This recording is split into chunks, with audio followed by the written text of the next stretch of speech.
This is TWiT. Google today launched a major new update to Google+. The new feature is called Collections and enables you to follow people based on your interests. Martin Beck is a social media reporter for Marketing Land and joins us now. Welcome to you, Martin. Oh, hey.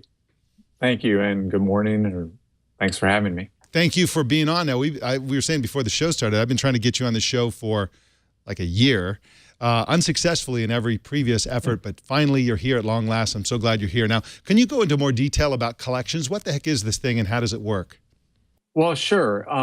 It is, I mean, a lot of people have said it's sort of a knockoff of Pinterest. And in some senses, I think that's a good way to look at it. Essentially, it gives people on Google Plus the ability to follow, let's back up a little bit. It gives publishers or people that produce content on Google Plus the ability to create categories, topic categories for their posts. So instead of having, just sending your content out to all your followers or to the public or to private people or to private circles, you can now create a collection that your content goes out to. And this gives people the ability to follow those collections and not follow all your posts. So it's basically it's sort of like when Google Plus first came out, there was this notion of circles that I think a lot of publishers and a lot of people thought was going to work this way, where you could create sort of categories of content and give people the opportunity to follow certain categories or certain topics. But Circles wasn't that. Circles was, a sort of a confusing organizational tactic where you created your own list within the network. But this is sort of outward focused. And why it's similar, why people are saying it's similar to Pinterest is that it's quite, it's analogous to Pinterest boards where people can create collections of things that they like, and people within Pinterest can also follow those boards. So how is it different from what Pinterest is doing then? Well, the difference, I think, and I was doing a little research on this because I thought I figured that question would probably come up, but I was reading on Google Plus a user named Jacob Dix, D-I-X, put together a very long, detailed Google Plus post about collections. And if you're really interested, I recommend you look him up and check it out.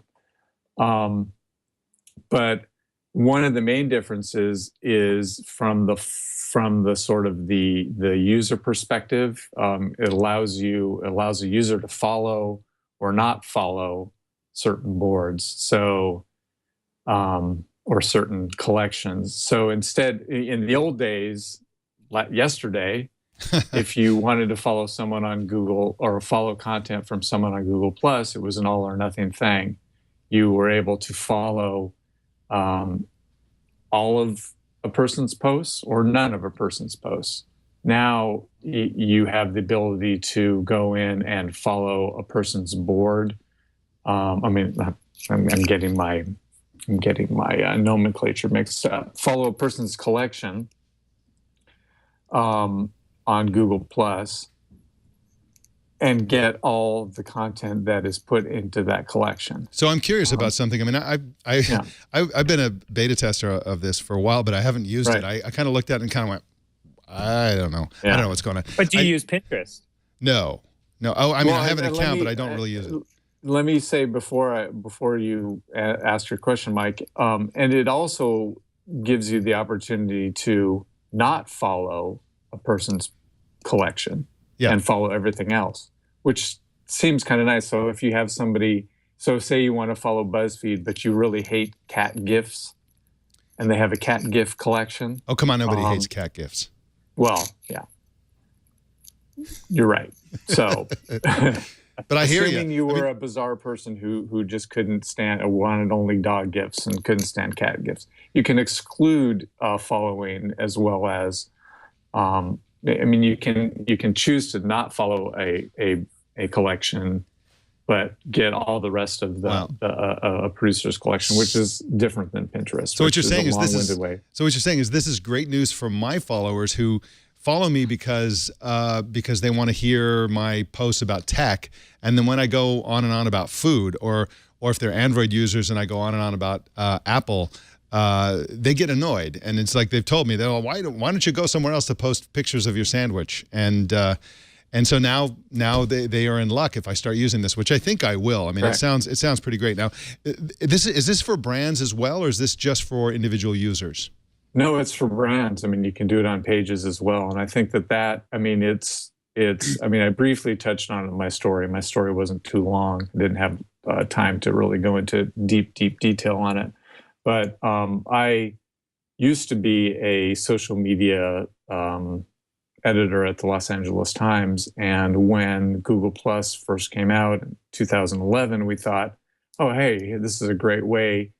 We're going to be able to create all these topics, circles. We thought, I mean, we quickly figured out that it wasn't going to work that way. But, you know, big publishers have all these streams, you know, sections of newspapers essentially, where the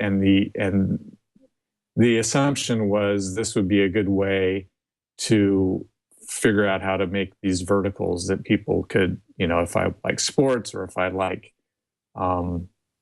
you know, fashion, I can, you know, follow that topic from that publisher, and now this gives you the opportunity to do that if as long as you're willing, a publisher or a brand is willing to take the time to make, you know, to support this. I mean, so Martin, I'm curious, why the quiet rollout for all of this? Like, usually Google, when they have a big announcement, it's this big to do. They've also got Google I/O coming up, so that would be a great time for this. But it seems like they're doing kind of an understated rollout for this, which is unusual for them. Does that mean that they're not that excited about it, or that they have low expectations, or what? Yeah, I mean, I don't know. But I mean, I can speculate, and I'm sure lots of people will. Go for it. I mean, it just seems to me that everything with Google Plus nowadays has become muted. They're, you know, it's kind of been a year-long, you know, slide. I mean, I know, Mike, you've written about it. We've written about it. Everybody's written about it. They don't seem to be. It doesn't seem to be a priority, sort of in the large, you know, big G Google sense. There's still development going on, but it's not splashy and it's not regular. I mean, you're right, Ian, they didn't even write a blog post about this. They just, you know, one of the Googlers updated his Google Plus profile about it. That's pretty much how they announce stuff. They always assign the announcement of Google Plus stuff to individuals. And you know, and it's always a different person. I've never seen the same engineer do it twice. Right. But I have a theory about this myself, which is that Vic Indotra, who's the former chief and the main visionary behind Google Plus, was a kind of a cross between Steve Jobs and Don Draper. He was a real showman, and he loved those big splashy announcements, and he would make sure he collect, you know, when he announced Auto Awesome and all that kind of stuff, he would just put it all together on the big stage.